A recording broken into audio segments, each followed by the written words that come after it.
Hello all, എല്ലാവർക്കും GK Well Done PSയുടെ പുതിയൊരു അധ്യായത്തിലേക്ക് ഒരിക്കൽ കൂടി സ്വാഗതം.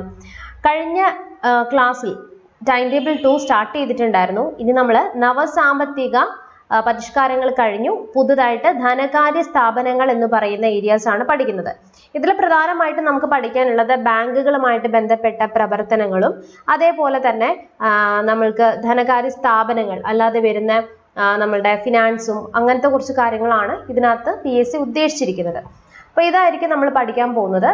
അപ്പോൾ നമ്മുടെ സ്റ്റഡി ഗ്രൂപ്പിൽ ജോയിൻ ചെയ്യാൻ ആഗ്രഹിക്കുന്ന മെമ്പേഴ്സ് ഉണ്ടെങ്കിൽ ഡിസ്ക്രിപ്ഷൻ ബോക്സിലോ അല്ലെങ്കിൽ നമ്മുടെ കമന്റ് ബോക്സിലോ പിൻ ചെയ്തിരിക്കുന്ന നമ്മളുടെ ഗ്രൂപ്പിൽ ജോയിൻ ചെയ്യുക കേട്ടോ. ഫസ്റ്റിന്റെ ടൈം ടേബിൾ 1ന്റെ എക്സാം അറ്റൻഡ് ചെയ്യാത്തവരുണ്ടെങ്കിൽ അതിന്റെ എക്സാം കൂടി ഒന്ന് അറ്റൻഡ് ചെയ്യാം. ഓക്കെ, അപ്പോൾ നമുക്ക് സ്റ്റാർട്ട് ചെയ്യാം. ഫസ്റ്റ് നമ്മൾ പഠിക്കാൻ പോകുന്നത് ബാങ്കിങ് ഇൻ ഇന്ത്യ എന്ന് പറഞ്ഞ ഒരു ചെറിയ ടോപ്പിക്കാണ്. Banking in India, banking in India. അപ്പൊ ഇതില് ഞാൻ പറയുന്ന പോയിന്റുകൾ നിങ്ങൾ എഴുതിയെടുക്കുക കേട്ടോ. അപ്പൊ നമ്മൾ ഫസ്റ്റ് ഓഫ് ഓൾ PSCയിൽ വന്നിരിക്കുന്ന ക്വസ്റ്റ്യൻസ് നമുക്കൊന്ന് നോക്കാം. ഇതിൽ നിന്ന് ബന്ധപ്പെട്ട് ചോദിച്ചിരിക്കുന്നത് നമുക്കറിയാം, ഇന്ത്യയിലെ ആദ്യത്തെ ബാങ്കാണ് ഹിന്ദുസ്ഥാൻ ബാങ്ക്. ഇത് നമ്മുടെ SCERT ടെക്സ്റ്റ് ബുക്കിൽ പറയുന്ന പോയിന്റുകളാണ്. അതിന്റെ കൂടെ കുറച്ചുകൂടെ കാര്യങ്ങൾ പറയും, പിന്നെ നമുക്ക് ടെക്സ്റ്റ് ബുക്ക് ഡിസ്കസ് ചെയ്യണേ. അപ്പം 1770 ഇന്ത്യയിൽ ആദ്യത്തെ ബാങ്ക് നിലവിൽ വരുന്നത്. ഓക്കെ, 1770. ആ ബാങ്കിന്റെ പേരെന്താണ്? ഹിന്ദുസ്ഥാൻ ബാങ്ക്. ഹിന്ദുസ്ഥാൻ ബാങ്ക്. എവിടെയാണ് ഹിന്ദുസ്ഥാൻ ബാങ്ക് നിലവിൽ വന്നത്? കൽക്കട്ടയിലാണ്. എവിടെയാണ്? കൽക്കട്ടയിലാണ്. ഇന്ത്യയിലെ ആദ്യത്തെ ബാങ്ക് ഏതാണ്? ഹിന്ദുസ്ഥാൻ ബാങ്ക്. നിലവിൽ വന്നത് കൽക്കട്ടയിലാണ്. ഏത് വർഷമാണ്? 1770. എന്നാൽ ഇതെന്ന് പറഞ്ഞു കഴിഞ്ഞാൽ 1770 അല്ലെ, നമ്മളുടെ ബ്രിട്ടീഷ് ഇന്ത്യ ആ സമയത്താണ് ഇന്ത്യയിൽ നിലവിൽ വരുന്നത്.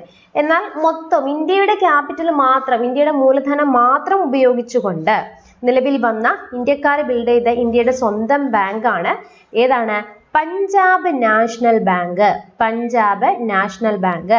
ഇന്ത്യൻ ക്യാപിറ്റൽ യൂസ് ചെയ്തുകൊണ്ട് നിർമ്മിച്ച ബാങ്കാണ് പഞ്ചാബ് നാഷണൽ ബാങ്ക്.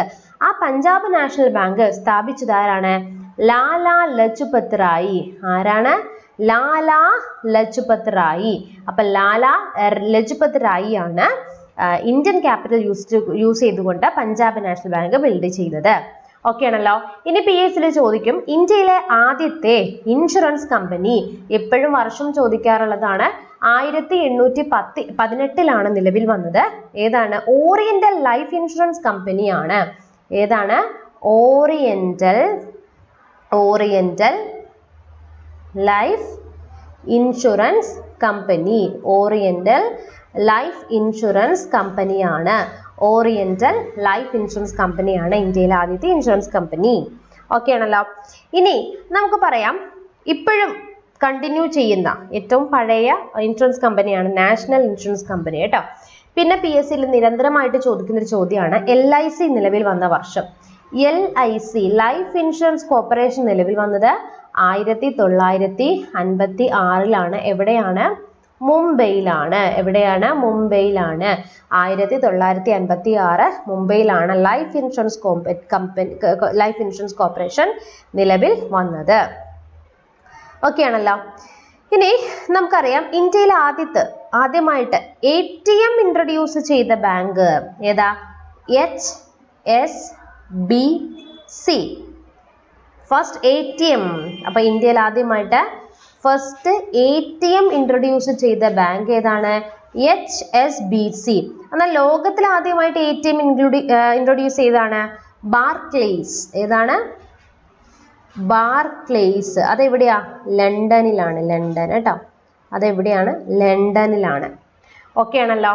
ഇനി അടുത്ത് നമ്മൾ പറയുവാണെങ്കിൽ, അടുത്ത് ഞാൻ പറയാണ്, നമ്മളുടെ ഇന്ത്യയിൽ നമ്മുടെ ഏതൊരു പ്രീവിയസ് ക്വസ്റ്റൻ ആയിരുന്നു, ലാർജസ്റ്റ് പ്രൈവറ്റ് സെക്ടർ ബാങ്ക് ഏതാ? ലാർജസ്റ്റ് പ്രൈവറ്റ് സെക്ടർ പറയുവാണെങ്കിൽ അത് ഏതാണ്? ICICI ആണ്. ICICI. പബ്ലിക് സെക്ടർ പറയുകയാണെങ്കിൽ SBI ആണ് കേട്ടോ. ഓക്കെ, ഇനി പ്രധാനപ്പെട്ട കുറച്ച് പോയിന്റുകൾ ഞാൻ പറയാൻ പോവാണ്, നിങ്ങളൊന്ന് നോട്ട് ചെയ്ത് വെക്കുക. അതായത് നമ്മൾ കഴിഞ്ഞ ക്ലാസ്സിൽ നവസാമ്പത്തിക പരിഷ്കാരങ്ങളെ കുറിച്ച് പഠിച്ചു വന്ന സമയത്ത് ബാങ്കിങ് രംഗവുമായി ബന്ധപ്പെട്ട് നമ്മളുടെ ദേശസാൽക്കരണവുമായിട്ട് ബന്ധപ്പെട്ട് പറഞ്ഞിട്ടുണ്ടായിരുന്നു അല്ലെ. 3 ഘട്ടമായിട്ടായിരുന്നു ദേശസാൽക്കരണം നടന്നിട്ടുണ്ടായിരുന്നത്.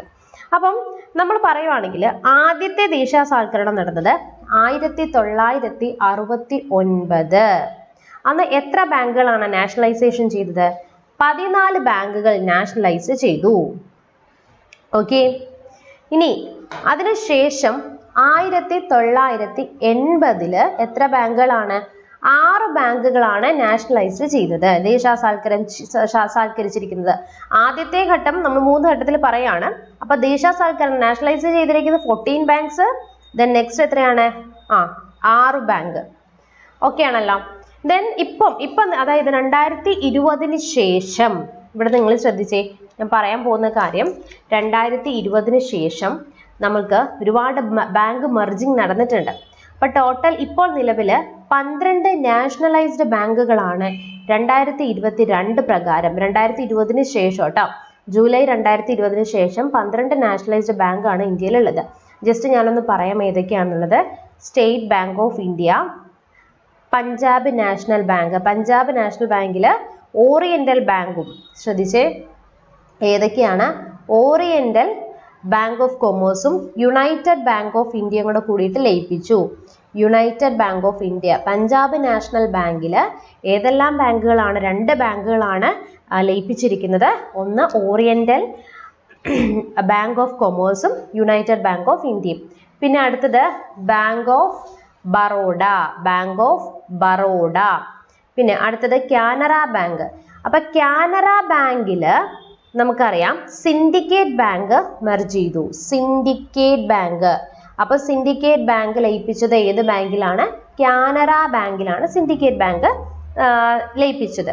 അടുത്തത് union bank of India. Union bank of ഇന്ത്യയിൽ ആന്ധ്ര ബാങ്കും അതേപോലെ തന്നെ കോർപ്പറേഷൻ ബാങ്കും ലയിപ്പിച്ചു.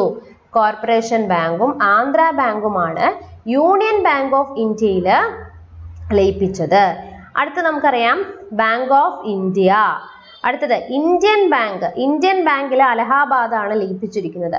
അലഹാബാദ് ബാങ്ക് ലയിപ്പിച്ചു. അലഹാബാദ് ബാങ്ക് ഇന്ത്യൻ ബാങ്കിൽ ലയിപ്പിച്ചു. ഇനി അടുത്തത് സെൻട്രൽ ബാങ്ക് ഓഫ് ഇന്ത്യ.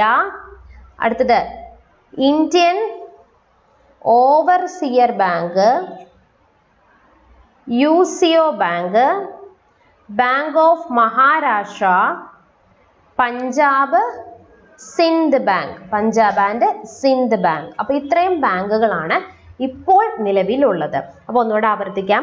2020 ശേഷം നമുക്ക് 12 നാഷണലൈസ്ഡ് ബാങ്കുകളാണ് ഇന്ത്യയിലുള്ളത്. State bank of India, Punjab national bank, അതുപോലെ bank of Canara bank, bank of Baroda, union bank of India, then Bank of India, Indian Bank, Central Bank of India, Indian Overseas Bank, UCO Bank, Bank of Maharashtra, Punjab Sindh bank. ഇതിനകത്തോട്ട് oriental ബാങ്കും United bank of ഇന്ത്യയിലെ Punjab national ബാങ്കിലേക്ക് ലയിപ്പിച്ചു. കാനറ ബാങ്കിലേക്ക് syndicate bank merge ചെയ്തു. പിന്നെ ആന്ധ്ര ബാങ്കും corporation ബാങ്കും union bank of ഇന്ത്യയിലേക്ക് മെർജ് ചെയ്തു. അലഹാബാദ് ബാങ്ക് ഇന്ത്യൻ ബാങ്കിലേക്ക് ലയിപ്പിച്ചു. ഓക്കെ ആണല്ലോ. ഇത്രയും കാര്യങ്ങൾ എന്ത് ചെയ്തിരിക്കണം? നിങ്ങളൊന്ന് ഓർത്ത് വെച്ചിരിക്കുക. ഓക്കെ, അപ്പൊ നമ്മളുടെ ബാങ്കിന്റെ ദേശസാൽക്കരണവുമായി ബന്ധപ്പെട്ട കാര്യങ്ങൾ നമ്മൾ പറഞ്ഞിട്ടുണ്ട്. ഇനി അടുത്ത് നമ്മൾ പറയാൻ പോകുന്നത് അടുത്ത ടോപ്പിക്, ഐ മീൻ ഇതിന്റെ കണ്ടിന്യൂഷൻ തന്നെയാണ് നമ്മൾ പറയുന്നത്. ഇവിടെ നിങ്ങൾ ശ്രദ്ധിച്ചേ. ഇനി ഇന്ത്യയിൽ പ്രധാനമായിട്ടും നമ്മൾ പറയാൻ പോകുന്നത് നമ്മളിപ്പോൾ ഇന്ത്യനെ കുറിച്ച് പറഞ്ഞു അല്ലെ, ഇനി നമ്മൾ കേരളത്തെ കുറിച്ച് പറയാൻ പോവാണ്. അതായത് നിങ്ങൾ ഇവിടെ ശ്രദ്ധിച്ചേ, കേരളത്തിലെ ആദ്യത്തെ ബാങ്ക് ഏതാണ്? നെടുങ്ങാടി ബാങ്ക് ആണ്. ഏതാണ്? നെടുങ്ങാടി ബാങ്ക്. ഈ നെടുങ്ങാടി ബാങ്കിന്റെ സ്ഥാപകൻ അപ്പു നെടുങ്ങാടിയാണ്. അത് നിങ്ങൾക്ക് എല്ലാവർക്കും അറിയാം, പേരിൽ തന്നെ ഉണ്ട് അല്ലെ, അപ്പു നെടുങ്ങാടിയാണ്. ഓക്കെ, പിന്നീട് അത് എന്ത് ചെയ്തു? പഞ്ചാബ് നാഷണൽ ബാങ്കിലേക്ക് ലയിപ്പിക്കുകയും ചെയ്തു കേട്ടോ. പഞ്ചാബ് നാഷണൽ ബാങ്കിലേക്ക് ലയിപ്പിച്ചു. ഇനി ISO സർട്ടിഫിക്കറ്റ് ലഭിച്ച ആദ്യത്തെ ബാങ്ക് ഏതാണ്? കാനറ ബാങ്ക്. കാനറ ബാങ്ക് ആണ് ISO സർട്ടിഫിക്കറ്റ് ലഭിച്ച ബാങ്ക്. ഇനി ഫസ്റ്റ് വുമൺ ബാങ്കിൻ ഏതാണ്? ഇന്ത്യയിലെ ആദ്യത്തെ വനിതാ ബാങ്ക്, വുമൻ എംപവർമെന്റിന് വേണ്ടിയിട്ടാണ് വനിതാ ബാങ്ക് വരുന്നത്. ഭാരതീയ മഹിളാ ബാങ്ക്. ഏതാണ്? വനിതാ ബാങ്കാണ് ഭാരതീയ മഹിളാ ബാങ്ക്.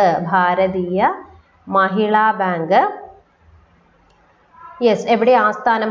ന്യൂഡൽഹിയിലാണ്. 2013 ഇത് നിലവിൽ വരുന്നത്. ഭാരതീയ മഹിളാ ബാങ്ക് നിലവിൽ വരുന്നത് 2013. ഓക്കെ ആണല്ലോ.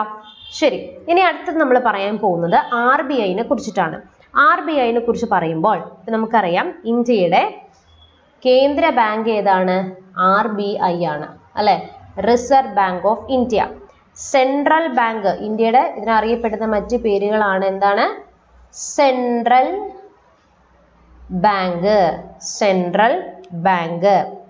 ഇനി 1935 നമ്മളുടെ RBI എസ്റ്റാബ്ലിഷ് ചെയ്യുന്നത്. 1935 ഏപ്രിൽ 1 ഹിൽട്ടൺ യങ് കമ്മീഷൻ, എന്ത് കമ്മീഷൻ പ്രകാരമാണ്? ഹിൽട്ടൺ യങ് കമ്മീഷൻ പ്രകാരമാണ് 1935 ഭാരതീയ റിസർവ് ബാങ്ക് നിലവിൽ വരുന്നത്. എന്നാൽ ഇത് ദേശസാൽക്കരിക്കപ്പെട്ടിരിക്കുന്നത് 1949 ജനുവരി 1 ആണ്. ഇതിന്റെ ആസ്ഥാനം പലവട്ടം PSC ചോദിച്ചു കാണാറുള്ളതാണ്, മുംബൈ ആണ്. എന്നാൽ LDC പരീക്ഷകളിൽ കണ്ടുവരുന്ന മറ്റൊരു ചോദ്യമാണ് റിസർവ് ബാങ്ക് ഓഫ് ഇന്ത്യയുടെ ചിഹ്നം, അതിൽ കാണിച്ചിരിക്കുന്ന മൃഗം ഏതാണ്? ടൈഗർ ആണ്, കടുവയാണ് അല്ലെ. അതേപോലെ തന്നെ എണ്ണപ്പന അല്ലെങ്കിൽ പാം ട്രീ, എണ്ണപ്പന, പാം ട്രീ. ഓക്കെ, എണ്ണപ്പന കാണാനായിട്ട് സാധിക്കും. പാം ട്രീയും അതുപോലെ തന്നെ കടുവയുമാണ് അതിൽ കാണപ്പെടുന്ന നമ്മളുടെ RBIയുടെ ചിഹ്നം വരുന്നത്. ഇനി ആദ്യത്തെ RBIയുടെ ഗവർണർ ആരായിരുന്നു? ഓസ്ബോൺ സ്മിത്ത് ആണ്. ആരാണ്? Osborne Smith. ഓസ്ബോൺ സ്മിത്ത് ആണ് RBIയുടെ ആദ്യത്തെ ഗവർണർ. എന്നാൽ ഫസ്റ്റ് ഇന്ത്യൻ RBI ഗവർണർ ആരാണ്? CD ദേശ്മുഖ്, ഇന്ത്യക്കാരനായ വ്യക്തിയാണ് കേട്ടോ, ദേശ്മുഖ്. അപ്പൊ ചോദിക്കും ഇന്ത്യൻ പ്രൈം മിനിസ്റ്റർ ആയ RBI ഗവർണർ ആരായിരുന്നു എന്നുള്ളത്. അത് നമുക്ക് എല്ലാവർക്കും അറിയാം, മൻമോഹൻ സിംഗ് അല്ലെ, അദ്ദേഹം മാത്രമാണ് ആയിട്ടുള്ളൂ കേട്ടെ. മൻമോഹൻ സിംഗ്, ഇന്ത്യയുടെ പ്രധാനമന്ത്രിയായ RBIയുടെ ഗവർണർ ആരായിരുന്നു? മൻമോഹൻ സിംഗ്. അപ്പൊ ഒന്നുകൂടെ ആവർത്തിക്കാം, നോക്കിക്കേ. 1935 April 1 reserve bank of India നിലവിൽ വരുന്നത്. ഹിൽട്ടൺ യങ് കമ്മീഷൻ പ്രകാരമാണ് റിസർവ് ബാങ്ക് ഓഫ് ഇന്ത്യ നിലവിൽ വരുന്നത്. 1949 ജനുവരി 1 reserve bank of India nationalised ആയി. ഇതിന്റെ ആസ്ഥാനം എവിടെയാണ്? മുംബൈയിലാണ്. ഇതിൽ ആലേഖനം ചെയ്യപ്പെട്ടിരിക്കുന്ന ചിഹ്നങ്ങൾ എന്തൊക്കെയാണ്? പാം ട്രീയും വരുന്നുണ്ട്, എണ്ണപ്പനയും വരുന്നുണ്ട്, കടുവയും വരുന്നുണ്ട് അല്ലെ. ഇനി റിസർവ് ബാങ്ക് ഗവർണർ, ആദ്യത്തെ RBI ഗവർണറാണ് ഓസ്ബോൺ സ്മിത്ത്.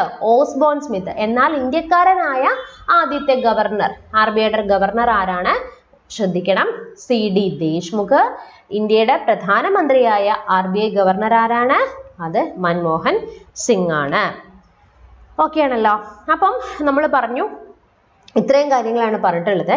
ഇനി നമുക്ക് പ്രധാനപ്പെട്ട ബാങ്കുകളെ കുറിച്ച് വീണ്ടും പറയാനുണ്ട്, സ്റ്റോക്ക് എക്സ്ചേഞ്ചുകളെ കുറിച്ച് പരിചയപ്പെടാനുണ്ട്, പിന്നെ ഇന്ത്യയിൽ പ്രധാനപ്പെട്ട ബാങ്കുകളെ കുറിച്ച് പറയാനുണ്ട്. നമ്മൾ ടെക്സ്റ്റ് ബുക്കിൽ പറഞ്ഞിരിക്കുന്ന കുറച്ച് കാര്യങ്ങളുണ്ട് കേട്ടോ, അത് നമുക്ക് ഡിസ്കസ് ചെയ്യാനുണ്ട്. അപ്പൊ നെക്സ്റ്റ് ക്ലാസ്സിൽ വീണ്ടും കാണാം. എല്ലാവരും നോട്ടൊക്കെ എഴുതിയെടുത്ത് കൃത്യമായി പഠിച്ചു പോവുക. നെക്സ്റ്റ് വീഡിയോയിൽ വീണ്ടും കാണാം. Thank you so much.